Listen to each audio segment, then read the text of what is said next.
வணக்கம் நண்பர்களே, நாட்டுப்புற பாடகர் அத்தானி தாமரை செல்வன். முக்கியமான பதிவு, இந்த பதிவை தள்ளி விட்டுறாதீங்க. வந்து பார்த்தீங்கன்னா பின்னாடி அவ்வளோ பனைமரம் இருக்குது. என் ஊரில் வந்து கிட்டத்தட்ட ஒரு 100 பனைமரங்களுக்கு மேலே வந்து வெட்டியிருக்காங்க. இன்றைக்கி வந்து தேதி வந்து பார்த்திங்கன்னா 20/6/2025. கடந்த 4 நாளைக்கு முன்னாடி வந்து பார்த்திங்கன்னா 3 நாளைக்கு முன்னாடி இவ்வளோ பனைமரத்தை வெட்டியிருக்காங்க. நான் ஊரில் இல்லை, நான் வெளியூர் போயிட்டேன்.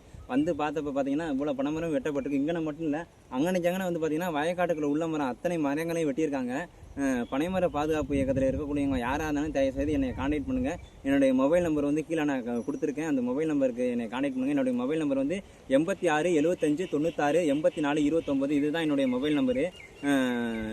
எப்படி இது, அதாவது நாங்கள் வந்து விஓட்ட அனுமதி வாங்கி வெட்டுறோம் அப்படின்னு சொல்லி சொல்கிறாங்க. ஒரு கோர்ட் ஆர்டர் உத்தரவு இல்லாமல் பனைமரத்தை வந்து வெட்டக்கூடாது.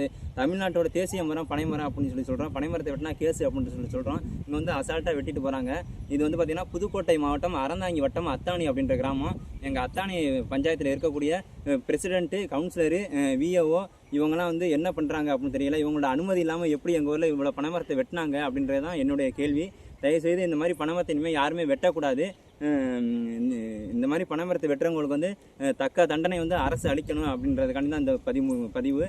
வெறும் 200 300 கொடுத்துட்டு இருக்கிற பனைமரம் அத்தனை பனைமரங்களையும் வெற்றி வந்து ஏற்றுமதி பண்ணியிருக்காங்க. இங்கிட்டு பாருங்கள் எவ்வளோ பனைமரம் பாருங்கள், வரிசை தெரியும். இங்கே மட்டும் இல்லை, அங்கனைக்கு வயக்காட்டில் போனீங்கன்னா அவ்வளோ பனைமரத்தை வந்து வெட்டியிருக்காங்க.